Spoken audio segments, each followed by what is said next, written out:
Moishe Steigmann, the Mindful Rabbi, and a huge thank you to everyone who is here, who is joining together for our learning this morning. I usually keep my view on grid format, so I get to at least see a number of faces. And Carlo, you're one of them that comes up. So Mara, you were talking about places we want to be. And Carlo, I would love to be wherever your background is. I don't know if that's a real place you've been to or just a beautiful background image, but that looks nice and sunny and breezy and wonderful. I would love to be doing this from my sukkah because it is the holiday of Sukkot. And that was my plan, but it has been raining here in Milwaukee all morning. And I don't mind the water, but I have usually found water and technology like Chromebooks are not always the best mix. So I figured better to be inside so the connection works rather than outside. So happy Sukkot to all of you. And again, thank you all for joining. This is a unique Parsha for a couple of reasons. One is Mara mentioned we do not have the typical continuity of the Torah reading because it's the holiday of Sukkot. So we have distinct Torah readings for Sukkot. And for people who are tuned into events in the Middle East, this is hopefully a time of optimism. I say this with no aspersions at the moment of blame or accountability or residual pain and anger, all of which are present. And in the moment, I am really choosing a little bit of optimism. And I share that because every one of the three major Jewish holidays that is listed in the Torah, which are Passover and Shavuot and Sukkot, each of them has a moniker that has been given. And the one for Sukkot is actually Zman Simchateinu. Zman means time. The end of a word when you have enu refers to our, and simcha, sameach. Right? This Sukkot is supposed to be the time of our rejoicing and our happiness. And we'll talk a little bit about why it's a happy time and how that appears in our Torah reading in just a moment. We also talk in our liturgy of Sukkot Shalom, of a canopy of peace.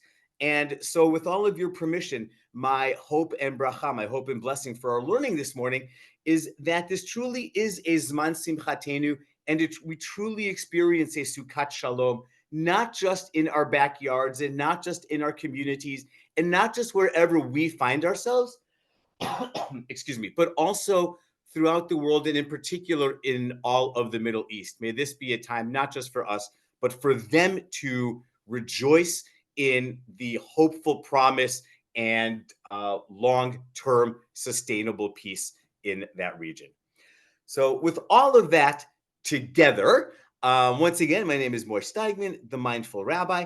I am going to put my email address in the chat, and I will do that a couple of times because I try to be attentive to the chat throughout our 45 minutes together. Mara, I know, often does a wonderful job of being attentive to the chat too.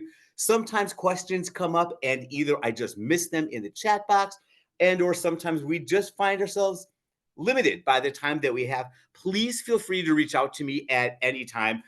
This is my email address. Sometimes I'm really good about replying quickly, and I confess sometimes it takes me a couple of weeks or so to get back, just depending on what else is going on. But if you have follow-ups or other questions or things we didn't get to, please feel free to reach out to me anytime. I love continuing to talk with people and to learn with people and learn from you.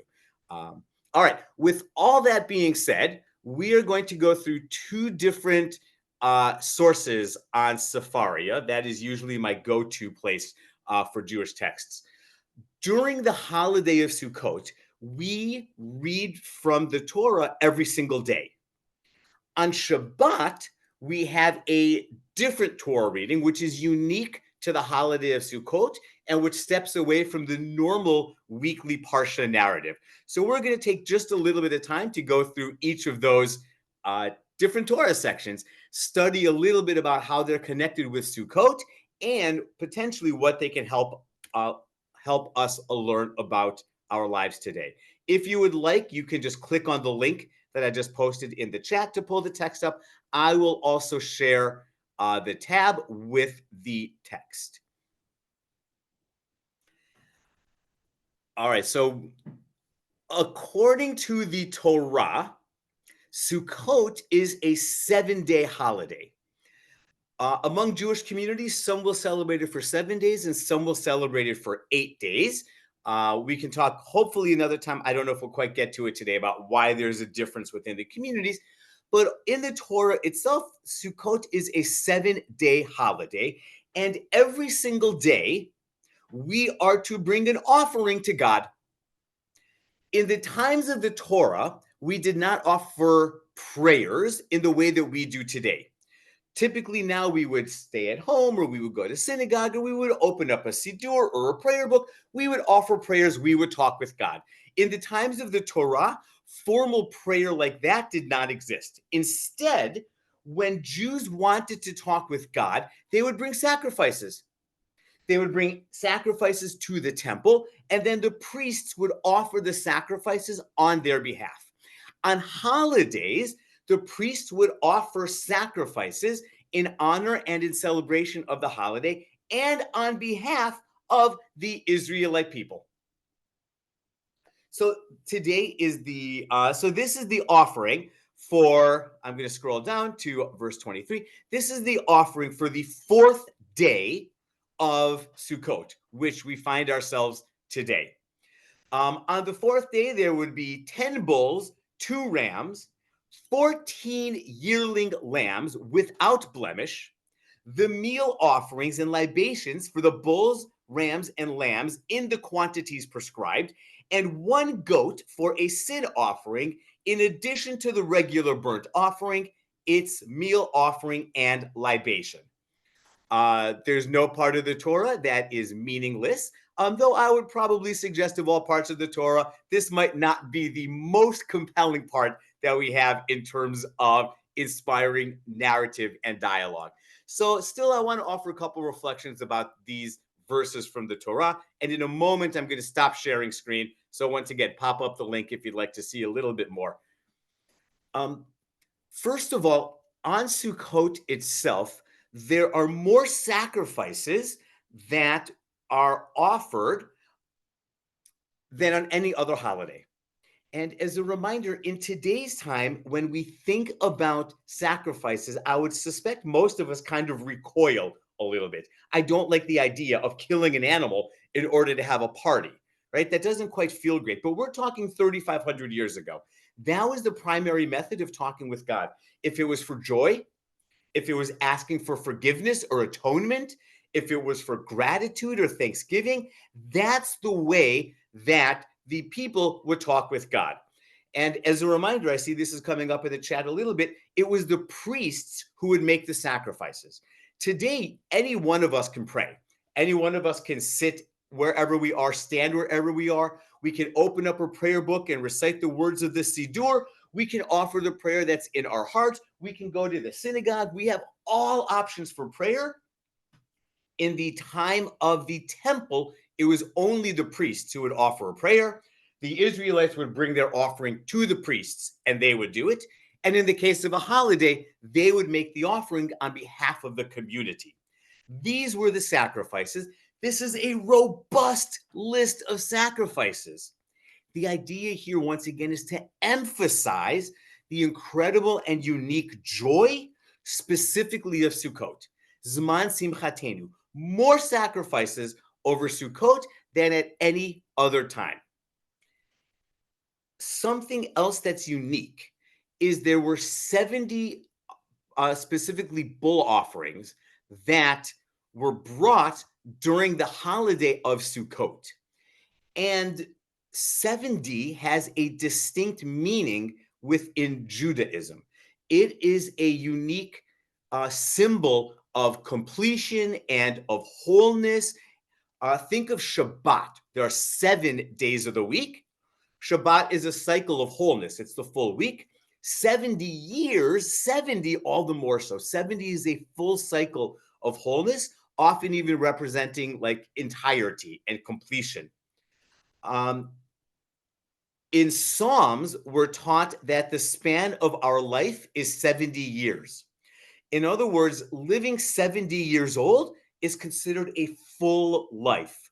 And remember, this is a couple thousand years ago where lifespans were different, but 70 is considered a full life. Anything beyond that being a bonus. 70 symbolizes divine intervention and divine guidance. There were 70 elders that God told Moses to appoint to help adjudicate matters. There were 70 people that descended with Jacob into Egypt, right? So this is the accompaniment of God and guidance on our journey and in our paths. Not so happily, the Babylonian exile lasted for 70 years. We're also taught that Noah, there's also 70 is also a number of relationship with other people. There were 70 descendants of Noah, and the nations of the world are said to have originated from these 70 descendants of Noah after the flood. And after the Tower of Babel, there were 70 different languages that emerged, once again representing the 70 distinct nations of the world. And I share all that because 70 really represents this fullness and this completion. So there were 70 bulls that were sacrificed over the time of Sukkot, and it's this number of wholeness and completion. This is the absolute time of our joy. Let me offer, please, two more reasons why Sukkot is the time of joy. Then I'm going to go back and do a quick scan of the chat to see if there's anything that I missed, and then we can go on to our next text. The Jewish holidays, especially in the Torah, are tied very deeply and intrinsically with the agricultural cycle. And the agricultural cycle begins in the spring, right? With planting. I know sometimes we actually plant crops in the fall so that they can seed and then eventually start growing in the spring. But really the planting and the first harvest, those all appear in the spring. And as we get to this time of year, certainly in the Middle East, the harvest is coming to an end, which means this is the end of our harvest. And hopefully our planting and our growing and our harvesting and our tending the land has all been fruitful. And now we have enough food bounty to sustain us through the winter. So this is a time of celebration agriculturally. We have food for the next few months. So this is a remarkable time of celebration. If we look at the Jewish holiday calendar, Mara suggested this. For some of us, it's a time of joy because there are more holidays. For some of us, it's a time of joy because the holiday season is finally wrapping up. But the reality is, if we look theologically and classically theologically at Yom Kippur, which we just celebrated a week ago, we are taught that we are going to be hopefully inscribed in the book of life over Yom Kippur. And if you think about it, Sukkot begins 5 days after Yom Kippur. So we have all of this energy and nerves and excitement around Yom Kippur, hopefully being inscribed in the book of life. And now it's 5 days later. I'm still here. And we get to celebrate Sukkot. We made it. And not just that we made it through the holidays, busy and tiring and exhausting and wonderful as it is, but really we actually literally survived. And we have a chance at another year. So you put all of these together, and from a theological perspective, from an agricultural perspective, for all of these reasons, this period of time, this holiday is uniquely a time of joy for us as a Jewish people. All right, I'm going to take a breath here. If people have questions and comments, please pop them in the chat. Mara, I don't know if you have been keeping up with the chat. If there's anything that you saw that jumped out, please feel free to pop in. And I'm just going to scroll through really quickly in case there are some questions and comments that have been coming up. Oh, please make the text bigger. I see that now. I will do that for for the next one. So thank you. Mara, was there anything that you saw in particular? We have a lot of conversation about chocolate for some reason. Ooh. Someone asked why 7 days? Why? Okay, why 7 days versus why 8 days? So, historically, the more accurate question would be why 8 days and not why 7 days. So, in the Torah, Sukkot is 7 days and Passover is 7 days. What happened is after the destruction of the Second Temple, the Jewish people were scattered in the diaspora.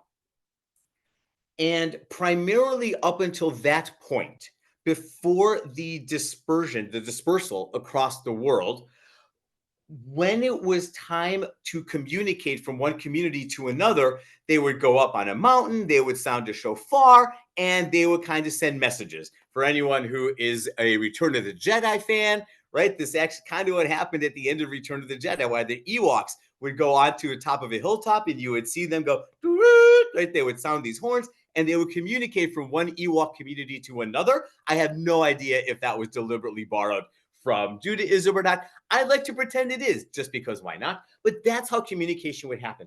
And when the Jewish people were scattered across the world, that method of communication wouldn't work. You wouldn't be able to get the information quickly enough from one community to another. You couldn't text each other. You couldn't post on Facebook. You didn't have, Google Calendar where you can look. So what the rabbis did is they said, instead of making the beginning of a holiday one day long, we'll make it 2 days. Because what used to happen is you would look up at the sky. When it's the new moon, you now declare the new month. Boom, the holidays, we know when they begin, but we can't communicate that fast enough in the diaspora. So the rabbi said there are two possibilities. Either communities in the diaspora might get the holiday day wrong and will be celebrating the holiday on the wrong day and not celebrating the holiday when it's supposed to. Or we can make the holidays 2 days long, the initial holiday, and then we're taking a day that's not a holiday, making it a holiday, and we're sure that we get the holiday on the right day. So because of that, everything got extended by one day. Instead of there being one day initial holiday of Sukkot followed by 6 regular days, instead of one initial Passover day with one Seder followed by 6 days, we extended those by 2. So now the first day of Sukkot is a 2-day holiday, and then we have 6 days following. 2 plus 6 is 8. The first day of Passover, where we have a Seder, is now made into 2 days. So instead of 1 day plus 6, which is 7, we now have 2 days plus 6, which is 8. In contemporary times, there are some communities which are going to say, since we've been doing that for coming up on 2,000 years, we're going to continue to do that. And there are some communities which are going to say, since we are now accurately able to anticipate when the first day of the holiday is, we can revert back to the classic Torah practice. So the question is, what is traditional? That which we've been doing a long time, or that which was the first and original custom?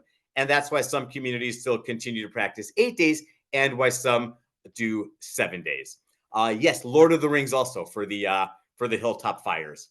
Great. Anything else that, Mara, that you saw that jumped up?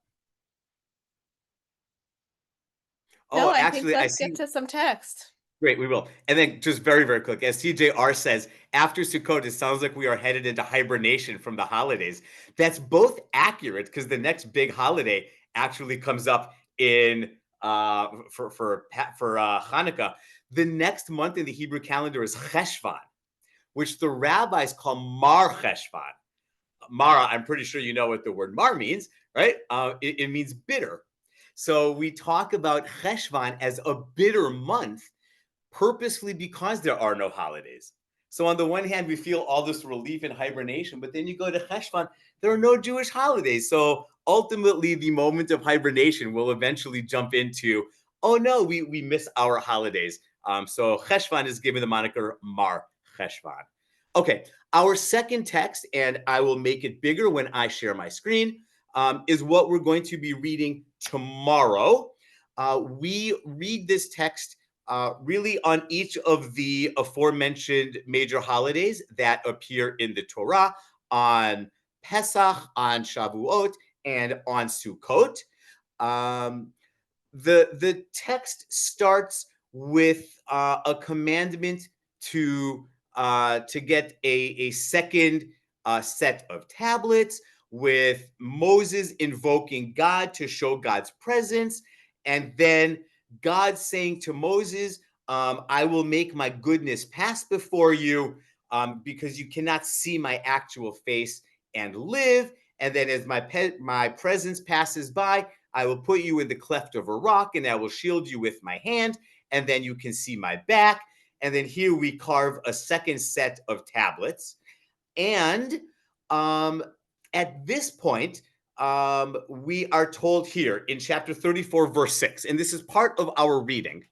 And by the way, at the very end of the verses that we read, God, through Moses, lists the three holidays of Passover and Shavuot and Sukkot. So that gets mentioned in a verse later in this Torah reading. So for that reason alone, we would read these verses. The other reason that we're going to read these verses is because this verse here, which is these two verses here, we recite during our holiday prayers, and we also recited them during the holiday prayers for Rosh Hashanah and Yom Kippur. During our Torah reading, we take out these verses from the Torah and recite them during the Torah service, where we take the Torah out from the ark. And it comes directly from the Torah reading that we recite on Shabbat during the holidays. So here in verse 5, Adonai came down in a cloud and stood with him, the him is Moses, proclaiming the name Adonai. So Moses has now descended from the mountain. God's presence in the form of a cloud is descending with Moses, and God now passes before Moses, Vayavor Adonai al panav vayikra, and then God says, Adonai, Adonai, El Rachum v'Chanun, Erech Apayim v'Rav Chesed v'Emet, Notzer Chesed la'alafim, Nosei Avon v'Fesha v'Chata'a v'Nakeh. And for those of you who are familiar with the melody, we're not going to sing the whole thing. You'll recognize the tune. Adonai, Adonai, El Rachum v'Chanun.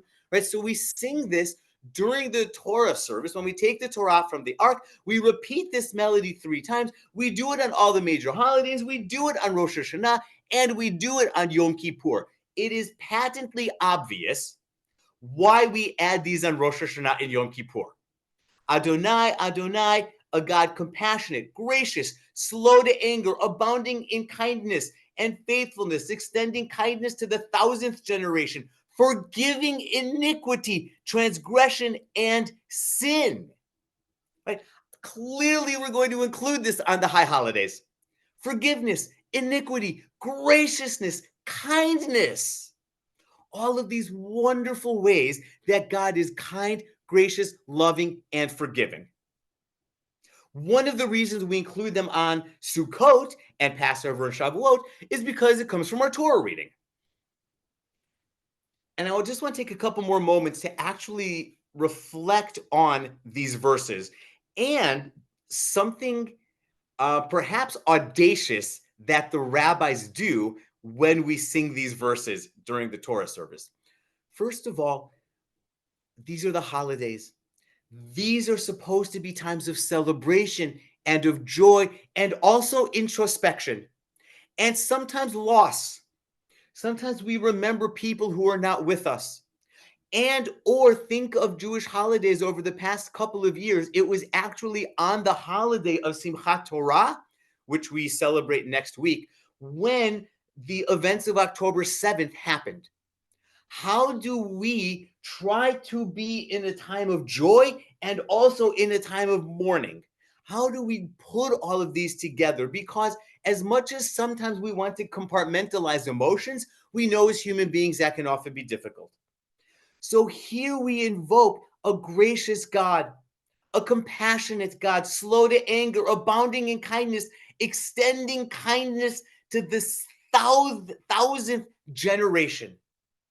That hopefully on holidays, no matter what is going on, we are able to access our joy, able to access a positive, healthy relationship with God and with each other. And specifically on Sukkot, when we are ideally commanded to live for 7 days in a booth. We can pray for good weather, but really this is hopefully a sign and symbol of peace. We live in a world where we lock the doors to our houses. If you're living in a booth, that can be the least secure dwelling we could ever be in. And so we reach out to God, a compassionate God, abounding in kindness, extending kindness. God, forgive us. Rely on us, trust us, literally shelter us. Be gracious and compassionate unto us. This is one large framing of these attributes that we sing to God, why we recite them on holidays, and uniquely for Sukkot, when we are really putting ourselves in what we might consider a place of danger by living out in an unprotected, undoored, unsecured booth, hut, temporary dwelling shelter for a week. God, treat us with graciousness and with compassion and kindness. I want to jump back and see if there are any quick comments about that first, because then I want to bring. Yes, we read Kohelet, we read Ecclesiastes. Okay, and then Dina, yes, exactly what you're pointing out in the chat is exactly what I want to go to now. For those of you who are reading the verses, the entirety of the verse on the screen, you'll note that I did something not so okay. I just stopped in the middle of a verse, seemingly when all of the good parts ended, and I ignored the troubling parts. It's actually okay that I did that. According to the Talmud, there are different approaches for how to interpret the Torah. And there's one list of 13 hermeneutic principles, 13 different principles which are considered appropriate ways to interpret the Torah. One of them says we are allowed to excise, we are allowed to quote part of a verse and not a verse in its entirety and still draw homily from it. So, Dino, what that means is, according to the rabbis, we can quote half the verse and learn from it without having to quote the other half. For all the reasons that we just talked about, it makes sense why the liturgists would include only the parts of the verse that I just mentioned into the holiday prayers, because we want to talk about the good stuff on the holidays, and especially on high holidays with all the forgiveness, especially on Sukkot when we're talking about sheltering, right? Though the rest of the verse continues. If we didn't extract this part of the verse, we would say, Adonai, Adonai, God, compassionate and gracious, slow to anger, abounding in kindness and faithfulness, extending kindness to the thousandth generation, forgiving iniquity, transgression, and sin. Yet, right? This is the Torah saying a huge timeout. Hold on. This is not to absolutely everyone. This is to the people who have done teshuvah. This is to the people who are genuinely in good faith trying to be good people and good Jews and good Israelites. Note, not perfect. God never demands perfection. But if we are genuinely doing what's within our capacity and or trying to improve, all this good stuff is going to happen. But if we are blowing it and continuing to blow it and not doing teshuvah and not caring and not making efforts to be better, God does not remit all punishment. The blank check that we seem to get in the previous verse and a half, and which we sing on Shabbat and holiday mornings during the Torah service on holidays, that's not a blank check. There's a huge yet. It's conditional. God does not remit all punishment.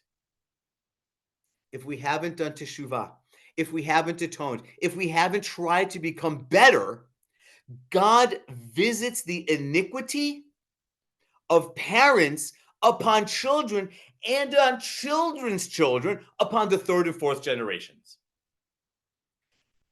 This, I can understand why we don't want to be singing this on holidays, right? God is gracious and compassionate and forgiving, unless you've really been messing up. Then you, your kids, your grandkids, and your great-grandkids, boy, are they going to suffer. Chag Sameach, happy Sukkot. That doesn't quite line up, those messages. I think there are a couple of important notes. One is, at least from the rabbinic understanding, it's okay to only talk about part of the verse. Now let's engage with part of the second part, which seems a little bit more troubling. And then I want to bring it back actually to show how even that second part from the rabbinic understanding actually is comforting and loving rather than troubling. But let's look at why it's troubling first, because that's pretty obvious. I mess up. I'm a human being. I do not do teshuvah. I do not do anything to repair the harm that I've done, and I do nothing to make myself a better person. Instead, I continue to be worse and worse and worse. I have two kids. My son was actually born on the first night of Sukkot. So his Hebrew name is Matan. His English name is Matan too. He was born on the first night of Sukkot. His Hebrew birthday was just a couple of days ago. Why should he and my daughter Yael, why should my two children have to suffer because I keep messing up? Right?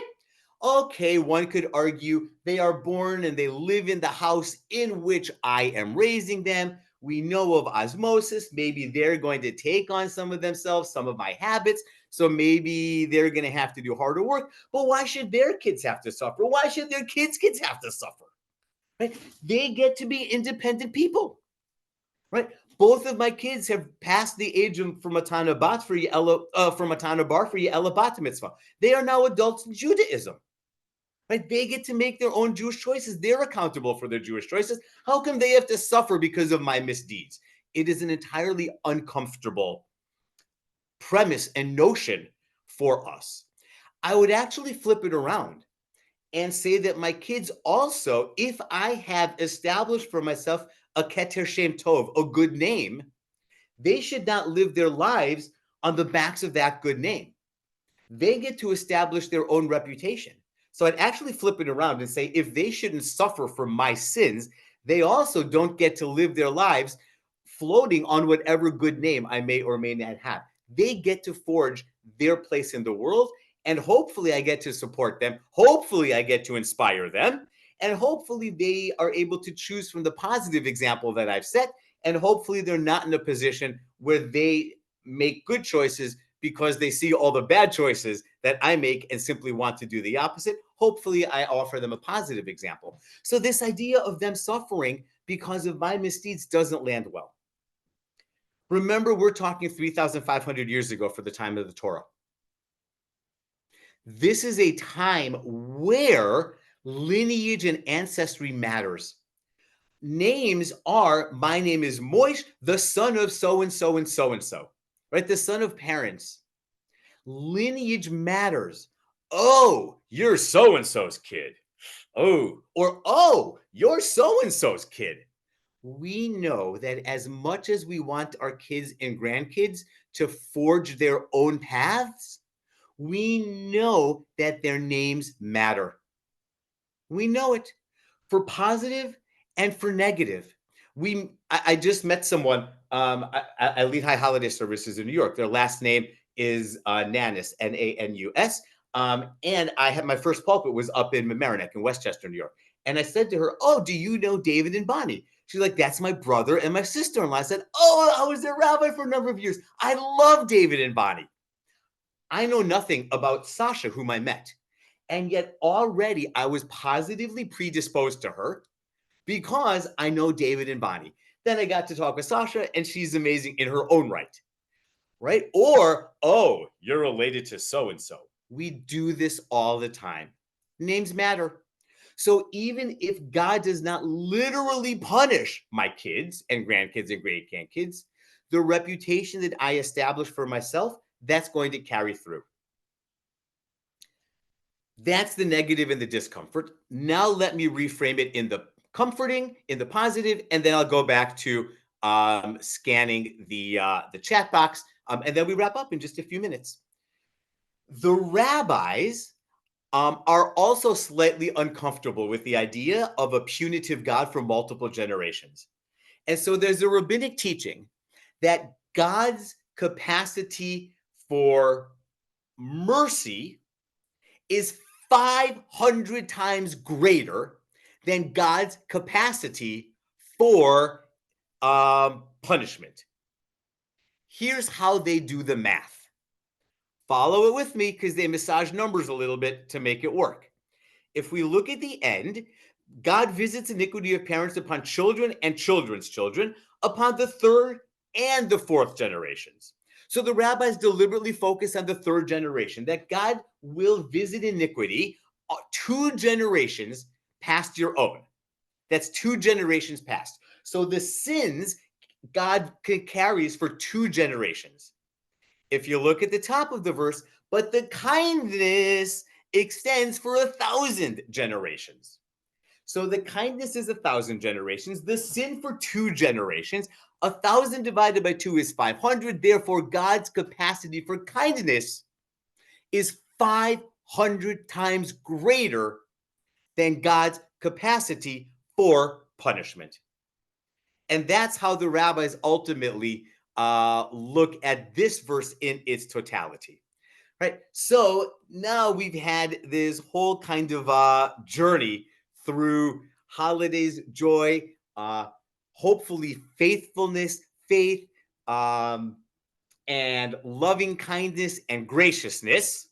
We have brought in the extra cup part of the verse where you say, wait a moment, what about all this visiting iniquity? We talked a little bit about how why it's okay that that verse isn't part of our holiday liturgy, what that means, but ultimately that we as Jews really look at God primarily as a God of kindness and graciousness and forgiveness.